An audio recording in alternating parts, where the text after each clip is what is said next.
ಪ್ರಿಯರಾದಂಥ ದೇವಜನರೇ, ಇವತ್ತು ನಮಗೆ ಸಿದ್ಧ ಮಾಡಲ್ಪಟ್ಟಿರುವಂಥ ಅಂಶದ ಹೆಸರು ಕರ್ತನ ಸೇವೆಯ ನಿಮಿತ್ತ ಪಟ್ಟ ಪ್ರಯಾಸಕ್ಕೆ ಫಲವೇನು.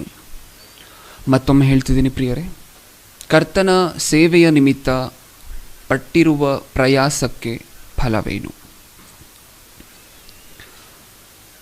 ಈ ಅಂಶವನ್ನು ಮೊಟ್ಟ ಮೊದಲು ಏನಕ್ಕೋಸ್ಕರ ಆಲೋಚನೆ ಮಾಡ್ತಿದ್ದೀವಿ ಅಂತ ಹೇಳಿ ಒಂದೆರಡು ನಿಮಿಷ ಯೋಚನೆ ಮಾಡಿ ನೋಡೋಣ ಪ್ರಿಯರೇ. ಈ ಪ್ರಪಂಚದ ಜನರು ಹೇಗಾಗಿದ್ದಾರೆ ಅಂತ ಹೇಳಿ ನೋಡಿದಾಗ, ಅವ್ರು ಏನೋ ಒಂದನ್ನು ಹಾಕ್ತಾರೆ ಅಂತ ಹೇಳಿದ್ರೆ ಅದೇನಕ್ಕೋಸ್ಕರ ಆಗಿರುತ್ತೆ ಗೊತ್ತಾ? ಇನ್ನೊಂದನ್ನು ತಗೊಳ್ಳುವುದಕ್ಕೋಸ್ಕರ. ಇದು ಪ್ರಪಂಚದ ಪ್ರಸ್ತುತ ಪರಿಸ್ಥಿತಿ. ಅವರೊಂದನ್ನು ಕೊಡ್ತಿದ್ದಾರೆ ಅಂತ ಹೇಳಿದ್ರೆ ಇನ್ನೊಂದನ್ನು ಅವರು ಅಪೇಕ್ಷೆ ಪಡ್ತಾರೆ. ಹಾಗಾದರೆ ದೇವರಿಗೋಸ್ಕರ ಕಷ್ಟಪಡಬೇಕು ಅಂತ ಹೇಳಿದಾಗ ಇವರ ಮನಸ್ಸಿನಲ್ಲಿ ಬರುವಂತಹ ಪ್ರಶ್ನೆ ಒಂದೇ: ದೇವರಿಗೋಸ್ಕರ ಕಷ್ಟಪಟ್ಟರೆ ಅಥವಾ ದೇವರು ಅಂದ್ಕೊಂಡಿರುವಂತಹ ಕೆಲಸವನ್ನು ನಾವು ನೆರವೇರಿಸಿದ್ರೆ ಅದರಿಂದ ನಮಗೇನು ಉಪಯೋಗ? ಈ ಲೋಕದಲ್ಲಿ ಏನಾದರೂ ಉಪಯೋಗ ಸಿಗುತ್ತಾ? ಜನರು ದೇವರಿಗೋಸ್ಕರ ಕಷ್ಟಪಟ್ಟರೆ ಅಥವಾ ದೇವರ ಸುವಾರ್ತೆಯನ್ನು ನೀವು ಸಾರಬೇಕಾಗಿರುತ್ತೆ, ಅದಕ್ಕೋಸ್ಕರನೇ ನಾವು ಈ ಭೂಮಿ ಮೇಲೆ ಬಂದಿದ್ದೀವಿ ಅಂತ ಜನರಿಗೆ ಹೇಳಿದ ತಕ್ಷಣ ಅವರ ಮನಸ್ಸಿನಲ್ಲಿ ಬರುವಂತಹದ್ದು ಆಲೋಚನೆಗಳು ಹೇಗಿರುತ್ತೆ ಗೊತ್ತಾ ಪ್ರಿಯರೇ? ಹಾಗಾದರೆ ಈ ಕೆಲಸವನ್ನು ಮಾಡಿದ್ರೆ ಈ ಲೋಕದಲ್ಲಿ ನಮಗೇನು ಉಪಯೋಗ? ಹಣ ಬರುತ್ತಾ? ಐಶ್ವರ್ಯ ಸಿಗತ್ತಾ? ಅದಕ್ಕೋಸ್ಕರ ಈ ಅಂಶವನ್ನು ಇಟ್ಟಿದ್ದಾರೆ. ಹಾಗಾದರೆ ನಿಜವಾಗಲೂ ದೇವರಲ್ಲಿ ಏನಾದರೂ ಕಷ್ಟಪಟ್ಟರೆ, ಕರ್ತನ ಸೇವೆಯ ನಿಮಿತ್ತ ಪಡುವ ಪ್ರಯಾಸಕ್ಕೆ ನಮಗೆ ಸಿಗುವಂತಹ ಫಲವೇನು? ಈ ಫಲ ಅನ್ನುವಂತಹ ಜಾಗದಲ್ಲಿ ನಾವು ಲಾಭ ಅನ್ನುವಂತಹ ಒಂದು ಪದವನ್ನು ಸಹ ಬಳಕೆ ಮಾಡ್ಬೋದು. ಅಂದರೆ ದೇವರಿಗೋಸ್ಕರ ನಾವೇನಾದರೂ ಮಾಡಿದ್ರೆ ಅದರಿಂದ ನಮಗೆ ಸಿಗುವಂತಹ ಲಾಭ ಏನು? ಈ ಪ್ರಪಂಚದಲ್ಲಿ ಹಲವಾರು ಜನರು ಹಲವಾರು ರೀತಿಯ ಪ್ರಯಾಸವನ್ನು ಪಡ್ತಿದ್ದಾರೆ ಪ್ರಿಯರೇ. ಯಾವ ಯಾವ ರೀತಿ ಪ್ರಯಾಸವನ್ನು ಪಡ್ತಿದ್ದಾರೆ? ಮೊಟ್ಟ ಮೊದಲು ಒಬ್ಬ ವ್ಯಕ್ತಿ ಉದ್ಯೋಗಕ್ಕೆ ಹೋಗಿ ಉದ್ಯೋಗದಲ್ಲಿ ನಮಗೆ ಉದ್ಯೋಗ ಕೊಟ್ಟಿರುವಂತಹ ವ್ಯಕ್ತಿ ಏನು ಕೆಲಸ ಹೇಳ್ತಾನೋ ಆ ಕೆಲಸವನ್ನು ಮಾಡ್ತಾನೆ. ಏನಕ್ಕೋಸ್ಕರ ಮಾಡ್ತಾನೆ? ತಿಂಗಳು ಪೂರ್ತಿ ಆ ಕೆಲಸವನ್ನು ಏನಕ್ಕೋಸ್ಕರ ಮಾಡ್ತಾನೆ? ತಿಂಗಳಿನ ಕೊನೆಯಲ್ಲಿ ಬರುವಂತಹ ಸಂಬಳಕ್ಕೋಸ್ಕರ, ಸ್ಯಾಲರಿ ಅಂತ ಹೇಳಿ ಕರಿತೀವಿ. ಅಂದರೆ ಒಬ್ಬ ವ್ಯಕ್ತಿ ಕೆಲಸಕ್ಕೆ ಹೋಗ್ತಾನೆ ಅಂದರೆ, ಕೆಲಸಕ್ಕೆ ಹೋಗಿ ಪ್ರಯಾಸ ಪಡ್ತಾನೆ ಅಂತ ಹೇಳಿದ್ರೆ ಅದರಿಂದ ನಮಗೆ ಸಿಗುವಂತಹದ್ದೇನು? ಸ್ಯಾಲ್ರಿ. ಅದೇ ರೀತಿ ಒಬ್ಬ ಸ್ಟೂಡೆಂಟ್, ಒಬ್ಬ ವಿದ್ಯಾರ್ಥಿ ಸ್ಕೂಲಿಗೆ ಹೋಗಿ ಸ್ಕೂಲಲ್ಲಿ ಟೀಚರ್ಸ್ ಹೋಮ್ವರ್ಕ್ ಅದು ಇದು ಕೊಡ್ತಾ ಇರ್ತಾರಲ್ಲ ಪ್ರಿಯರ, ಅಸೈನ್ಮೆಂಟ್ ಅಂತ ಹೇಳಿ ಕೊಡ್ತಾ ಇರ್ತಾರಲ್ಲ, ಇದನ್ನೆಲ್ಲ ಏನಕ್ಕೋಸ್ಕರ ಕಂಪ್ಲೀಟ್ ಮಾಡ್ಕೊಂಡ್ಬಂದು ಟೀಚರ್ಗೆ ತೋರಿಸ್ತಾನೆ? ಶಿಕ್ಷೆಯಿಂದ ತಪ್ಪಿಸಿಕೊಳ್ಳುವುದಕ್ಕೋಸ್ಕರ, ಹೌದಲ್ವಾ? ಹೋಮ್ವರ್ಕ್ ಮಾಡಿಲ್ಲ ಅಂದರೆ ಟೀಚರ್ ಏನು ಮಾಡ್ತಾರೆ? ಶಿಕ್ಷಿಸ್ತಾರೆ. ಅಸೈನ್ಮೆಂಟ್ ಕೊಟ್ಟಿರುವಂಥ ಅಸೈನ್ಮೆಂಟನ್ನು ಕಂಪ್ಲೀಟ್ ಮಾಡಿಲ್ಲ ಅಂದರೆ ಮಾರ್ಕ್ಸ್ ಕಟ್ ಮಾಡ್ತಾರೆ. ಅದಕ್ಕೋಸ್ಕರ ಒಬ್ಬ ವಿದ್ಯಾರ್ಥಿ ತನ್ನ ಶಿಕ್ಷಕ ಹೇಳಿರುವಂತಹ ಕೆಲಸವನ್ನು ಮಾಡಿ ಮುಗಿಸ್ತಾನೆ, ಪ್ರಯಾಸಪಟ್ಟು. ಮೊಟ್ಟ ಮೊದಲನೇದಾಗಿ ಒಬ್ಬ ಉದ್ಯೋಗಕ್ಕೆ ಹೋಗುವಂಥವನು ಸಹ ಪ್ರಯಾಸ ಪಡ್ತಿದ್ದಾನೆ. ಹಾಗೆ ಒಬ್ಬ ವಿದ್ಯಾರ್ಥಿ ಶಿಕ್ಷಕನು ಹೇಳಿರುವಂತಹ ಕೆಲಸವನ್ನು ಮಾಡಲಿಕ್ಕೋಸ್ಕರ ಪ್ರಯಾಸ ಪಡ್ತಿದ್ದಾನೆ. ಹಾಗೆ ಇನ್ನೊಂದಷ್ಟು ಜನರು ಈ ಲೋಕದಲ್ಲಿ ಒಳ್ಳೆಯ ಹೆಸರನ್ನು ತಗೋಬೇಕು. ಈ ಲೋಕದ ಜನರ ಹತ್ರ, ನಮ್ಮ ಸುತ್ತಮುತ್ತಲೂ ಇರುವಂತಹ ಜನರ ಹತ್ರ ಒಳ್ಳೆಯ ಹೆಸರನ್ನು ನಾವು ಸಂಪಾದಿಸ್ಕೋಬೇಕು. ಇದಕ್ಕೋಸ್ಕರ ಇನ್ನೂ ಸ್ವಲ್ಪ ಜನ ಪ್ರಯಾಸ ಪಡ್ತಿರ್ತಾರೆ. ಅಂದರೆ ಇದು 3ನೇ ವರ್ಗದ ಜನ ಪಡುವಂತಹ ಪ್ರಯಾಸ. ಇನ್ನು 4ನೇ ವರ್ಗದ ಜನ, ಒಬ್ಬ ತಂದೆ ತನ್ನ ಮಕ್ಕಳಿಗೋಸ್ಕರ ಪ್ರಯಾಸ ಪಡ್ತಾರೆ. ಏನಕ್ಕೋಸ್ಕರ? ಮಕ್ಕಳ ಮೇಲಿರುವಂತಹ ಪ್ರೀತಿಯಿಂದ. ಹಾಗೆ ಈ ಎಲೆಕ್ಷನ್ಗೆ ನಿಂತ್ಕೋತಿರ್ತಾರಲ್ಲ ಪ್ರಿಯರೇ, ಇವರು ಸಹ ಪ್ರಯಾಸ ಪಡ್ತಾರೆ ಎಲೆಕ್ಷನ್ ಟೈಮಲ್ಲಿ. ಏನಕ್ಕೋಸ್ಕರ? ಅಧಿಕಾರಕ್ಕೋಸ್ಕರ, ಪದವಿಗೋಸ್ಕರ. ನಾವೂ ಸಹ ಆ ಪದವಿಗೆ ಬರಬೇಕು ಅನ್ನುವಂತಹ ಉದ್ದೇಶದಿಂದ. ಅಂದರೆ ಇಲ್ಲಿ 5 ವರ್ಗದ ಜನರನ್ನು ನಾವು ನೋಡಿದ್ದೀವಿ. ಎಲ್ಲರೂ ಸಹ ಒಂದಕ್ಕೆ, ಯಾವುದೋ ಒಂದು ವಿಷಯಕ್ಕೋಸ್ಕರ ಪ್ರಯಾಸ ಪಡ್ತಿದ್ದಾರೆ, ಕಷ್ಟಪಡ್ತಿದ್ದಾರೆ. ಈ ಇಷ್ಟು ಜನರನ್ನು ಕುರಿತು, ಅಂದರೆ ಈ ಪ್ರಪಂಚದಲ್ಲಿ ಜನರು ಪಡ್ತಿರುವಂತಹ ಬೇರೆ ಬೇರೆ ರೀತಿಯಾಗಿರುವಂತಹ ಪ್ರಯಾಸಗಳನ್ನು ಕುರಿತು ಜ್ಞಾನಿಯಾಗಿರುವಂತಹ ಸೊಲೊಮೋನನು ಒಂದೇ ಒಂದು ಮಾತನ್ನು ಹೇಳ್ತಾರೆ. ಇವರೇನೋ ಇಷ್ಟು ಥರ ಬೇರೆ ಬೇರೆ ರೀತಿಯಲ್ಲಿ ಪ್ರಯಾಸ ಪಡ್ತಾ ಹೋಗ್ತಿದ್ದಾರೆ ಮನುಷ್ಯರು. ಈ ಇಷ್ಟು ಜನರನ್ನು ಕುರಿತು ಸೊಲೊಮೋನನು ಒಂದೇ ಒಂದು ಮಾತಿನಲ್ಲಿ ಈ ಇಷ್ಟು ಜನರಿಗೋಸ್ಕರ ಆ ಮಾತನ್ನು ಹೇಳಿ ಮುಗಿಸಿದ್ದಾರೆ. ಆ ಮಾತು ಏನು ಅಂತ ಹೇಳಿ ಮುಂದೆ ಹೋಗೋಣ, ನೋಡ್ಕೊಂಡು ಮುಂದೆ ಹೋಗೋಣ ಪ್ರಿಯ. ಪ್ರಸಂಗಿ ಗ್ರಂಥ 1ನೇ ಅಧ್ಯಾಯ 2ನೇ ವಚನ. ಪ್ರಸಂಗಿ ಗ್ರಂಥ 1ನೇ ಅಧ್ಯಾಯ 2ನೇ ವಚನ. ಹಾಂ, ವ್ಯರ್ಥವೇ ವ್ಯರ್ಥ, ವ್ಯರ್ಥವೇ ವ್ಯರ್ಥ, ಸಮಸ್ತವೂ ವ್ಯರ್ಥ. ಮನುಷ್ಯನು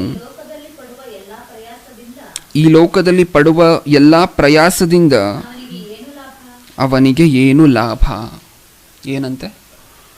ವ್ಯರ್ಥವೇ ವ್ಯರ್ಥ, ವ್ಯರ್ಥವೇ ವ್ಯರ್ಥ, ವ್ಯರ್ಥವೇ ವ್ಯರ್ಥ, ಸಮಸ್ತವೂ ವ್ಯರ್ಥ. ಅದು ಒಂದ್ಸತಿ ಹೇಳಿದ್ರ ಇದೆಲ್ಲ ವೇಸ್ಟು ಅಂತ ಒಂದ್ಸತಿ ಹೇಳಿದ್ರ? ಇಲ್ಲ. ಅಂದರೆ ಇದು ಯಾವುದಕ್ಕೂ ಸಹ ಕೆಲಸಕ್ಕೆ ಬರೋದಿಲ್ಲ ಅಂತ ಈ ಮಾತಿನ ಅರ್ಥ. ಅದಕ್ಕೆ ಅವರು ಅಷ್ಟು ಸತಿ ಅದನ್ನು ಒತ್ತಿ ಹೇಳಿದ್ದಾರೆ. ಈ ಲೋಕದಲ್ಲಿ ಮನುಷ್ಯರು ಪಡುವಂತಹ ಪ್ರಯಾಸ ಎಲ್ಲವೂ ವ್ಯರ್ಥ. ನೀವು ಉದ್ಯೋಗವನ್ನು ಕೊಟ್ಟಿರುವಂತಹ ವ್ಯಕ್ತಿಗೋಸ್ಕರ ಪ್ರಯಾಸ ಪಡ್ತಿದ್ದೀರಾ, ಹಾಗಾದರೆ ನೀವು ಪಡ್ತಿರುವಂತಹ ಕಷ್ಟ, ನೀವು ಪಡ್ತಿರುವಂತಹ ಪ್ರಯಾಸ ವ್ಯರ್ಥ. ನೀವು ಯಾರನ್ನೋ ಮೆಚ್ಚಿಸಬೇಕು ಅನ್ನುವಂಥ ಉದ್ದೇಶದಿಂದ ಪ್ರಯಾಸ ಪಡ್ತಿದ್ದೀರಾ, ಹಾಗಾದರೆ ಕೇಳಿ, ನೀವು ಪಡ್ತಿರುವಂತಹ ಪ್ರಯಾಸ ವ್ಯರ್ಥ. ನೀವು ಈ ಪ್ರಪಂಚದಲ್ಲಿ ಏನೇ ಮಾಡಿದ್ರೂ ಲೋಕಕ್ಕೆ ಸಂಬಂಧಪಟ್ಟ ವಿಚಾರದಲ್ಲಿ ಎಲ್ಲವೂ ಸಹ ವ್ಯರ್ಥ. ವ್ಯರ್ಥವೇ ವ್ಯರ್ಥ, ವ್ಯರ್ಥವೇ ವ್ಯರ್ಥ, ಸಮಸ್ತವೂ ವ್ಯರ್ಥ. ಮನುಷ್ಯನು ಈ ಲೋಕದಲ್ಲಿ ಪಡುವ ಎಲ್ಲ ಪ್ರಯಾಸದಿಂದ ಅವನಿಗೆ ಏನು ಲಾಭ? ಅಂದರೆ ಏನು ಲಾಭ ಇಲ್ವಾ ಸೊಲೊಮೋನನ ದೃಷ್ಟಿಯಲ್ಲಿ? ಇಲ್ಲ. ಇದು ಒಂದು ಕಡೆ ಅಲ್ಲ ಪ್ರಿಯರೇ, ಇನ್ನೊಂದು ಮಾತನ್ನು ನೋಡಿ. ಅದೇ ಪ್ರಸಂಗಿ ಗ್ರಂಥ 2ನೇ ಅಧ್ಯಾಯ 22ನೇ ವಚನ. 2:22. ಲೋಕದಲ್ಲಿ ಮನುಷ್ಯನು ಹೃದಯಪೂರ್ವಕವಾಗಿ ಪಡುವ ಪ್ರಯಾಸದಿಂದ ಅವನಿಗೆ ಲಾಭವೇನು? ಸಾಕು. ಅಂದರೆ ಮತ್ತೆ ಏನು ಹೇಳ್ತಿದ್ದಾರೆ? ಲೋಕದಲ್ಲಿ ಮನುಷ್ಯನು ಹೃದಯಪೂರ್ವಕವಾಗಿ ಪಡುವ ಪ್ರಯಾಸದಿಂದ ಅವನಿಗೆ ಲಾಭವೇನು? ಅಂದರೆ ಮತ್ತೆ ಏನು ಹೇಳ್ತಿದ್ದಾರೆ? ಮನುಷ್ಯನು ಪಡುವಂತಹ ಪ್ರಯಾಸದಿಂದ ಅವನಿಗೇನು ಲಾಭ ಇಲ್ಲ, ಅವನಿಗೇನು ಫಲ ಅನ್ನುವಂತಹದ್ದು ಇಲ್ಲ. ಇನ್ನೊಂದು ಕಡೆ ಇದೇ ಮಾತನ್ನು ಬರೆಸಿದರೆ 3ನೇ ಅಧ್ಯಾಯ 9ನೇ ವಚನ. ಪ್ರಸಂಗಿ ಗ್ರಂಥ 3ನೇ ಅಧ್ಯಾಯ 9ನೇ ವಚನ. ದುಡಿಯುವವನಿಗೆ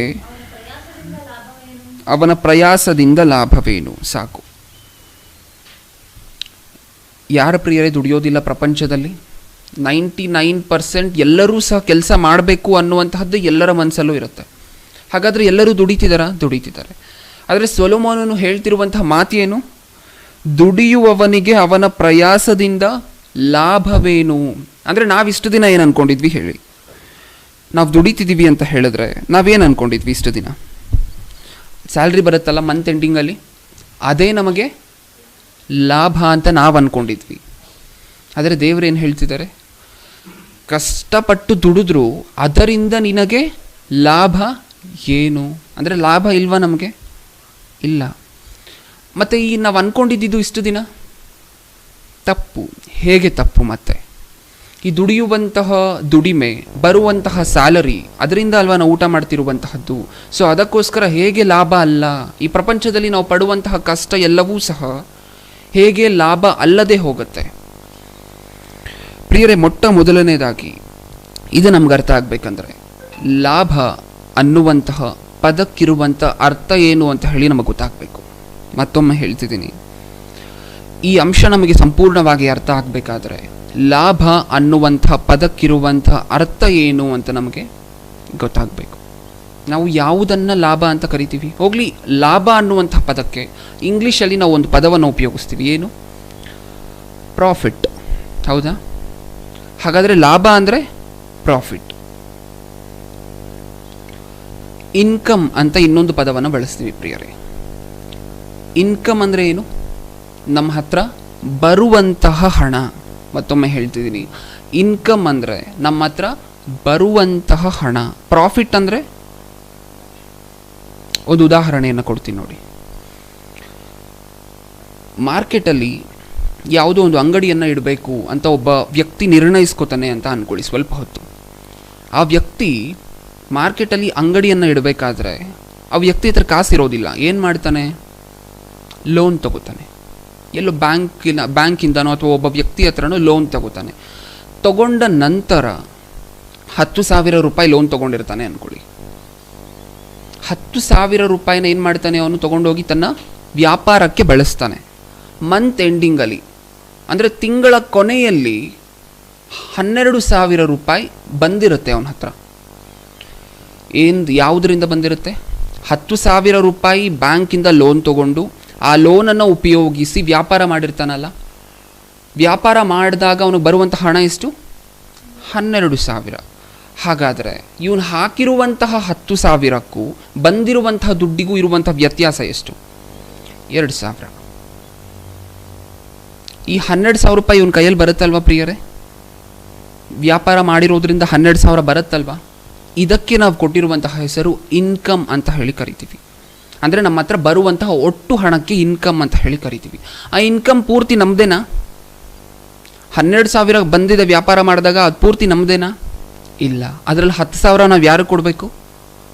ಬ್ಯಾಂಕ್ ಕೊಡಬೇಕು. ಯಾಕೆ? ಸಾಲ ತಂದಿದ್ದೀವಿ. ಅಂದರೆ ಇನ್ಕಮ್ ಬಂದಾಗ ಕೊಡಬೇಕಾಗಿರುವಂಥ ಹಣವನ್ನು ಕೊಟ್ಟ ನಂತರ ಉಳಿಯುವಂಥ ಹಣ ಇದೆಯಲ್ಲ 2,000 ರೂಪಾಯಿ, ಅದಕ್ಕೆ ನಾವು ಲಾಭ ಅಂತ ಹೇಳಿ ಕರಿತೀವಿ. ಅಂದರೆ ಅದನ್ನು ನಾವು ಪ್ರಾಫಿಟ್ ಅಂತ ಕರಿತೀವಿ. ಅಂದರೆ ಬರುವಂಥ ಇನ್ಕಮ್ ಎಲ್ಲವೂ ಸಹ ನಮ್ಮದಲ್ಲ. ನಾವು ನಮ್ಮ ಮನೆಗೆ ಯಾವುದನ್ನು ತಗೊಂಡು ಹೋಗ್ತೀವೋ ಅದು ಮಾತ್ರ ನಮ್ಮದು. ಅದಕ್ಕೆ ನಾವು ಪ್ರಾಫಿಟ್ ಅಥವಾ ಲಾಭ ಅಂತ ಹೆಸರು ಕೊಟ್ಟಿದ್ದೀವಿ. ಅಂದರೆ ಲಾಭ ಅಂದರೆ ಏನು? ಕೊನೆವರೆಗೂ ನಮ್ಮ ಜೊತೆ ಇರುವಂತಹದ್ದು, ನಮ್ಮ ಜೊತೆ ಬರುವಂತಹದ್ದು, ನಾವು ಮನೆಗೆ ತಗೊಂಡು ಹೋಗುವಂತಹದ್ದೇ ಲಾಭ. ಹಾಗಾದರೆ ಇಷ್ಟೊತ್ತು ಪ್ರಸಂಗಿ ಗ್ರಂಥದಲ್ಲಿ ಏನು ಹೇಳಿದರು? ಮನುಷ್ಯನು ಪಡುವಂತಹ ಪ್ರಯಾಸ, ಈ ಲೋಕದಲ್ಲಿ ಅವನು ದುಡಿತಿದ್ದಾನೆ ಅಂತ ಹೇಳಿದ್ರು ಅದು ವ್ಯರ್ಥನೇ. ಮನುಷ್ಯನು ಪಡುವಂತಹ ಸಮಸ್ತವಾಗಿರುವಂತಹ ಪ್ರಯಾಸವು ವ್ಯರ್ಥವೇ. ಯಾಕೆ ವ್ಯರ್ಥ? ಹಾಗಾದರೆ ನಾವು ದುಡಿಯುವಂತಹದ್ರಲ್ಲಿ ನಾವೇನು ತೊಗೊಂಡು ಹೋಗೋದಿಲ್ವಾ? ನಾವು ಈ ಲೋಕದಲ್ಲಿ ಪಡುವಂತಹ ಕಷ್ಟದಿಂದ ನಾವೇನು ತೊಗೊಂಡು ಹೋಗೋದಿಲ್ವಾ? ಆ ಮಾತಿಗೂ ಸಹ ಪ್ರಸಂಗಿ ಗ್ರಂಥದಲ್ಲೇ ಉತ್ತರವನ್ನು ಕೊಟ್ಟಿದ್ದಾರೆ. ನೋಡಿ ಪ್ರಿಯರೇ, ಪ್ರಸಂಗಿ ಗ್ರಂಥ 5ನೇ ಅಧ್ಯಾಯ 15ನೇ ವಚನ. ಪ್ರಸಂಗಿ ಗ್ರಂಥ 5ನೇ ಅಧ್ಯಾಯ 15ನೇ ವಚನ. ತಾಯಿಯ ಗರ್ಭದಿಂದ ಹೇಗೆ ಬಂದೆನೋ ಹಾಗೆಯೇ ಏನೂ ಇಲ್ಲದವನಾಗಿ ಗತಿಸಿ ಹೋಗುವನು. ಸಾಕು. ಅಂದರೆ ಏನು ಹೇಳಿದ್ದಾರೆ ಇಲ್ಲಿ? ನಾವೇನು ತೊಗೊಂಡು ಹೋಗಲ್ವಾ ಅಂತ ನಮ್ಮ ಮನಸ್ಸಿನಲ್ಲಿ ಒಂದು ಪ್ರಶ್ನೆ ಹುಟ್ಟಿತ್ತು ಆವಾಗಲೇ. ಲಾಭ ಅಂದರೆ ನಾವು ತೊಗೊಂಡು ಹೋಗುವಂತಹದ್ದೇ ಲಾಭ. ಹಾಗಾದರೆ ಈ ಲೋಕದಲ್ಲಿ ನಾವು ಪಡುವಂತಹ ಕಷ್ಟದಿಂದ ನಾವೇನು ತೊಗೊಂಡು ಹೋಗಲ್ವಾ ಅಂತ ನಮ್ಮ ಮನಸ್ಸಿನಲ್ಲಿ ಹುಟ್ಟಿದಂತಹ ಪ್ರಶ್ನೆಗೆ ಇಲ್ಲಿದೆ ಉತ್ತರ. ತಾಯಿಯ ಗರ್ಭದಿಂದ ಹೇಗೆ ಬಂದನೋ ಹಾಗೆಯೇ ಏನೂ ಇಲ್ಲದವನಾಗಿ ಗತಿಸಿ ಹೋಗುವನು. ನಾವು ಹೋಗುವಂತಹದ್ದು ಹೇಗಂತೆ? ಮತ್ತೆ ನಾವು ಈ ಲೋಕವನ್ನು ಬಿಟ್ಟು ಹೋಗಬೇಕಾದ್ರೆ ಏನಾದರೂ ತೊಗೊಂಡು ಹೋದರೆ ಅದು ಲಾಭ ಅನ್ನಿಸ್ಕೊಳ್ಳುತ್ತೆ. ಹಾಗಾದರೆ ಏನಾದರೂ ತೊಗೊಂಡು ಹೋಗ್ತೀವಾ ಅಂತ ನಮಗೆ ಅರ್ಥ ಆಗಬೇಕಾದ್ರೆ, ಈ ಲೋಕಕ್ಕೆ ನಾವು ಬರಬೇಕಾದ್ರೆ ಹೇಗಿದ್ವೋ ಅದು ನಾವು ನಮ್ಮ ನೆನಪಿನಲ್ಲಿ ಒಮ್ಮೆ ಬಂದರೆ ನಾವು ಈ ಲೋಕವನ್ನು ಬಿಟ್ಟು ಹೋಗಬೇಕಾದ್ರೆ ಹೇಗಿರ್ತೀವಿ ಅಂತ ನಮಗೆ ಅರ್ಥ ಆಗುತ್ತೆ. ಹೇಗೆ ಬಂದ್ವಿ ಪ್ರಿಯರೇ ಈ ಲೋಕದಿಂದ? ತಾಯಿ ಗರ್ಭದಿಂದ ಹೇಗೆ ಬಂದ್ವಿ?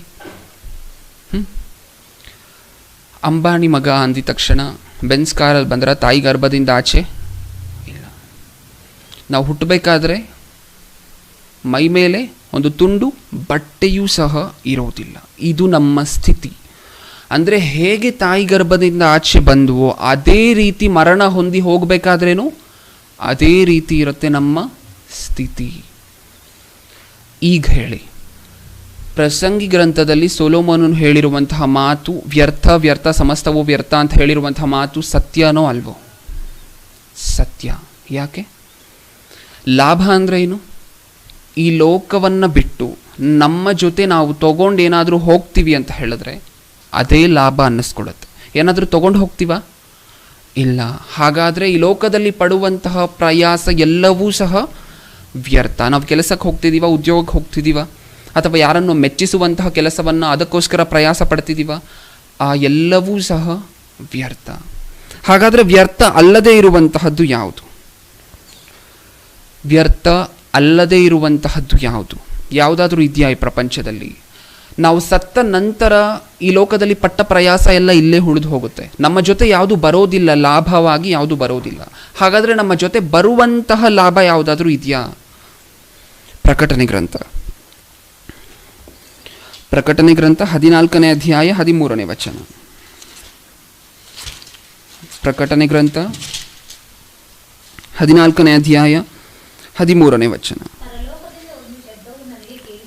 ಪರಲೋಕದಿಂದ ಒಂದು ಶಬ್ದವು ನನಗೆ ಕೇಳಿಸಿತು, ಅದು ಇಂದಿನಿಂದ ಕರ್ತನ ಭಕ್ತರಾಗಿ ಸಾಯುವವರು ಧನ್ಯರು ಎಂಬುದಾಗಿ ಬರೆ ಎಂದು ನನಗೆ ಹೇಳಿತು.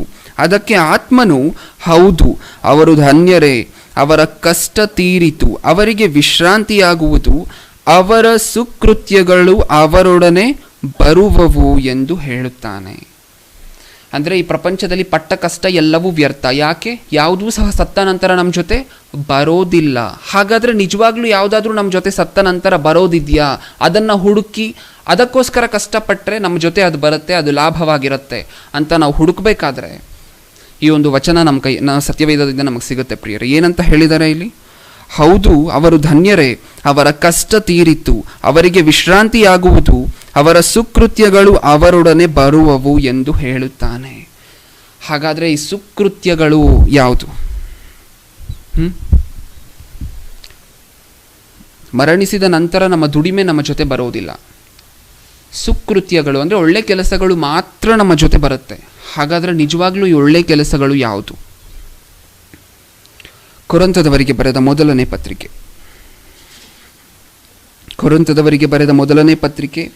15ನೇ ಅಧ್ಯಾಯ. ಕೊರಿಂಥದವರಿಗೆ ಬರೆದ ಮೊದಲನೇ ಪತ್ರಿಕೆ 15ನೇ ಅಧ್ಯಾಯ 58ನೇ ವಚನ. 15:58. ಆದದರಿಂದ ನನ್ನ ಪ್ರಿಯ ಸಹೋದರರೇ, ಸ್ಥಿರಚಿತ್ತರಾಗಿಯೂ ನಿಶ್ಚಲರಾಗಿಯೂ ಇರ್ರಿ. ನೀವು ಕರ್ತನ ಸೇವೆಯಲ್ಲಿ ಪಡುವ ಪ್ರಯಾಸವು ನಿಷ್ಫಲವಾಗುವುದಿಲ್ಲವೆಂದು ತಿಳಿದು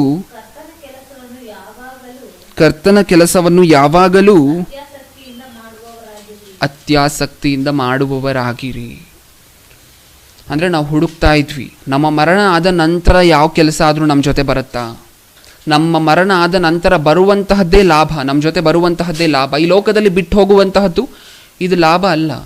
ವ್ಯಾಪಾರದಲ್ಲಿ ಹೇಗೆ ಒಬ್ಬ ವ್ಯಾಪಾರಿ ತನ್ನ ಮನೆಗೆ ಯಾವುದನ್ನು ತೊಗೊಂಡು ಹೋಗ್ತಾನೋ ಅದನ್ನೇ ಲಾಭ ಅನ್ಕೋತಾನೆ, ಅದೇ ರೀತಿ ಸತ್ತ ನಂತರ ನಾವು ತೊಗೊಂಡು ಹೋಗುವಂತಹದ್ದು ಅಥವಾ ನಮ್ಮನ್ನು ನಿತ್ಯ ಜೀವಕ್ಕೆ ಸೇರಿಸುವಂತಹದ್ದೇ ಲಾಭ ಅಂತ ಅನ್ನಿಸ್ಕೊಳ್ಳುತ್ತೆ.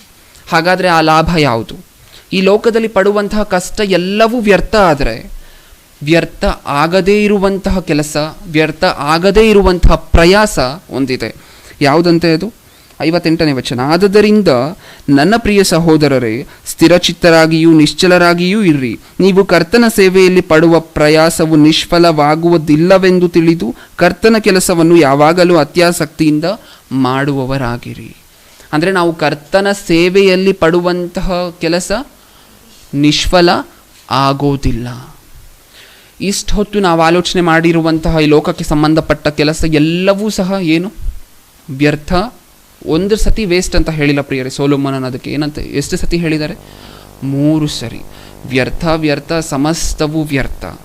ಈ ಲೋಕದಲ್ಲಿ ನಾವು ಏನೇ ಸಾಧಿಸಿದ್ರು ಪ್ರಿಯರೇ, ಇನ್ನೊಂದು 50 ವರ್ಷ ಆದ ನಂತರ ನೆನಪಿಸ್ಕೋತಾರ ಜನ ನಮ್ಮನ್ನು?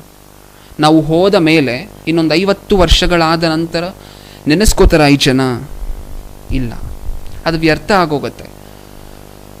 ಆದರೆ ನಾವು ದೇವರ ನಿಮಿತ್ತ, ಕರ್ತನ ಸೇವೆಯ ನಿಮಿತ್ತ ಪಡುವಂತಹ ಪ್ರತಿಯೊಂದು ಕಷ್ಟ, ಮಾಡುವಂತಹ ಪ್ರತಿಯೊಂದು ಕೆಲಸವನ್ನು ಯಾರು ತನ್ನ ಗ್ರಂಥದಲ್ಲಿ ಬರೆದಿಟ್ಕೋತಾರೆ? ದೇವರು. ಹಾಗಾದರೆ ಈಗ ನಾವು ಒಂದು ವಚನವನ್ನು ನೋಡಿದ್ದೀವಿ, ಕರ್ತನ ಸೇವೆಯಲ್ಲಿ ಪಡುವಂತಹ ಕಷ್ಟ ನಿಷ್ಫಲ ಆಗೋದಿಲ್ಲ. ಹಾಗಾದರೆ ಆ ಕೆಲಸವನ್ನು ಮಾಡೋಣ. ಕರ್ತನ ಸೇವೆಯಲ್ಲಿ ಪ್ರಯಾಸ ಅಂದರೆ ಏನು? ಹುಡುಕೋಣ, ಆ ಕೆಲಸವನ್ನು ಮಾಡೋಣ ಅಂತ ಹೇಳಿ ನಿಮ್ಮ ಮನಸ್ಸಿನಲ್ಲಿ ಏನಾದರೂ ಬಂದರೆ, ಈ ಸಂದೇಶವನ್ನು ಕೇಳ್ತಾ ಇರಬೇಕಾದ್ರೆ, ನಿಜವಾಗಲೂ ದೇವರ ಸೇವೆಯಲ್ಲಿ ಪ್ರಯಾಸ ಅಂದರೆ ಏನು? ವಾರಕ್ಕೆ ಒಮ್ಮೆ ಆಲಯಕ್ಕೆ ಹೋಗಿ ಅವರು ಹೇಳಿದ ಹಾಗೆ ಮಾಡಿ 1 ಗಂಟೆನೋ ಅಥವಾ 2 ಗಂಟೆನೋ ಅಲ್ಲಿ ಸಮಯವನ್ನು ಕಳೆದು ಮನೆಗೆ ಬರುವಂತಹದ್ದ ಕರ್ತನ ಕೆಲಸ? ಇದಾ ಕರ್ತನ ಕೆಲಸ? ಅಥವಾ ದೇವರನ್ನು ಏನೋ ನಂಬಿದ್ದೀವಿ, ನಾವು ದುಡಿದಿರುವಂತಹ ಹಣದಲ್ಲಿ ದಶಮಾಂಶ ಅಂದರೆ ದಶಮ ಭಾಗ 10ರಲ್ಲಿ 1 ಭಾಗವನ್ನು ಕೊಟ್ಟ ನಂತರ ನಮ್ಮ ಬಾಧ್ಯತೆ ತೀರಿ ಹೋಯಿತು ಅಂತ ಹೇಳಿ ಸಂಘಕ್ಕೆ 10% ಕೊಟ್ಟು ನಮ್ಮನ್ನು ನಾವು ಬೇರ್ಪಡಿಸಿಕೊಳ್ಳುವಂತಹದ್ದ ಕರ್ತನ ಕೆಲಸ? ನಿಜವಾಗಲೂ ಕರ್ತನ ಕೆಲಸ ಏನು? ಕೊರಿಂಥದವರಿಗೆ ಬರೆದ ಮೊದಲನೇ ಪತ್ರಿಕೆಯಲ್ಲಿ ಏನಿದೆ? ಕರ್ತನಿಗೋಸ್ಕರ ಕರ್ತನ ಸೇವೆಯಲ್ಲಿ ಪಡುವಂತಹ ಪ್ರಯಾಸ ನಿಷ್ಫಲ ಆಗೋದಿಲ್ಲ. ಹಾಗಾದರೆ ವೇಸ್ಟ್ ಆಗೋದಿಲ್ಲ. ಅದು ಈ ಲೋಕದಲ್ಲಿ ಪಡುವಂತಹದ್ದೆಲ್ಲ ವೇಸ್ಟೇ. ಕರ್ತನ ಸೇವೆಯಲ್ಲಿ ಪಟ್ಟರೆ ಅದು ವೇಸ್ಟ್ ಆಗೋದಿಲ್ಲ. ಹಾಗಾದರೆ ಆ ವೇಸ್ಟ್ ಆಗದೇ ಇರುವಂತಹ ಕೆಲಸ ಯಾವುದು? ಫಿಲಿಪ್ಪನಿಗೆ ಬರೆದ ಪತ್ರಿಕೆ 4ನೇ ಅಧ್ಯಾಯ 3ನೇ ವಚನ.